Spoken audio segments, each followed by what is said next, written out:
A very good evening and a warm welcome to UBC News tonight. It is the 4th day of March 2021. I'm Lorraine Masika Kazimoto, and on the sign language, Elizabeth Nakakuni.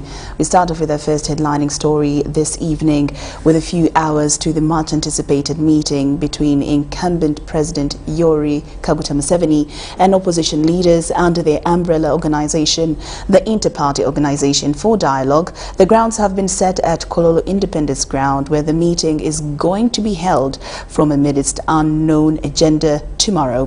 Tonight, our reporter Robert Onyango with an in-depth insight on the mystery of this iPod meeting, where everyone is speaking from oblivion amidst unresolved electoral disputes before court, though one of the parties developed cold feet and withdrew its petition, but other issues still remain hanging in civil and martial court. Let's have a look.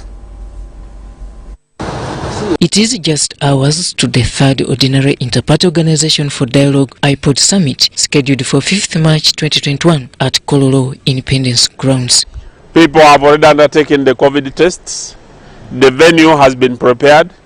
The media has been invited. However, a section of political players from the opposition side still remain skeptical about the summit. So if I were in their shoes, if I were to be asked and possibly I am a member of iPod, me, I wouldn't have attended. See, iPod was put in place for all the right reasons. There's these political parties, especially those with representation in parliament, to be able to connect, because by virtue of the platform they occupy, these political parties offer leadership to this country. And so it was seen as a good thing for these parties to connect somehow. In a letter dated 1st March 2021, issued by the Secretary General of FDC Party and addressed to the iPod Council Chairperson, the party alleges that they cannot attend the 5th March Summit, where its agenda remained unknown.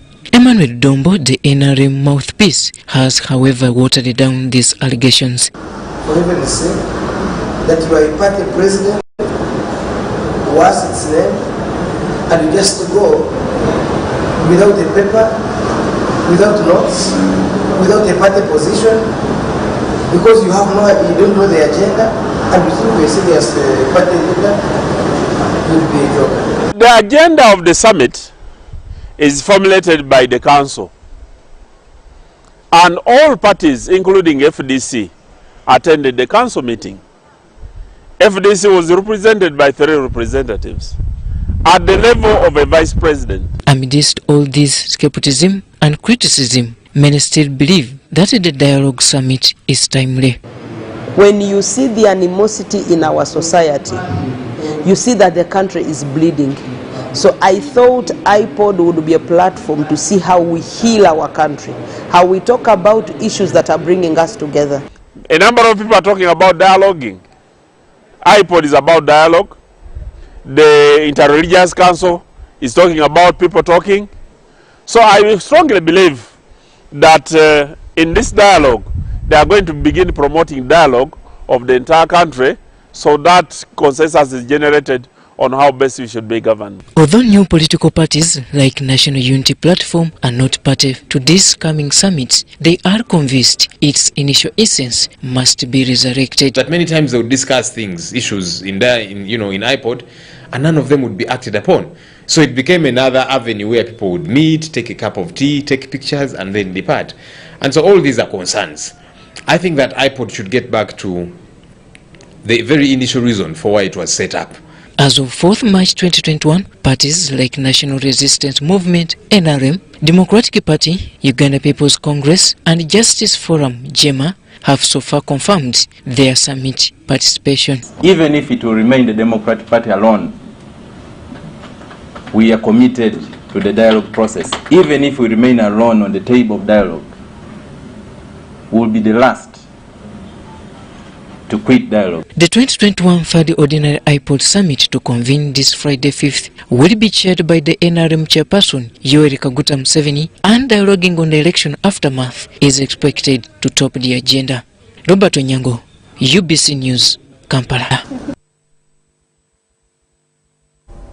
Minister of Internal Affairs General Jeje Odong has presented a list of names of missing persons said to have been abducted by security agencies. Now, while presenting a list of names that total to 177, the Minister for Internal Affairs told the House that the people in question were arrested over several crimes. Today's session was chaired by Deputy Speaker Jacob Bolanya.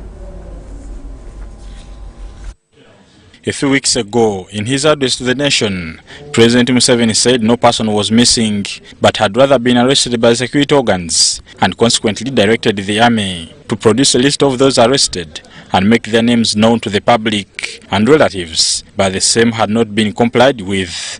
However, Internal Affairs Minister General Jeje Odong Thursday presented a list of 177 people that he said have been declared as missing by the public. I am presenting to you a list of 177 names clearly identifying the person, the date when the person was arrested, the place where the person was arrested from, the reason why the person was arrested, and the case management history indicating where the person is now.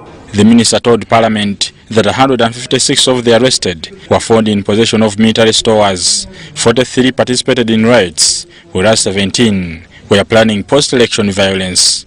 The minister says the list has been forwarded to Police Chief Political Commissar for the public to access. That a copy of this list is at police headquarters with the office of the Chief Political Commissar.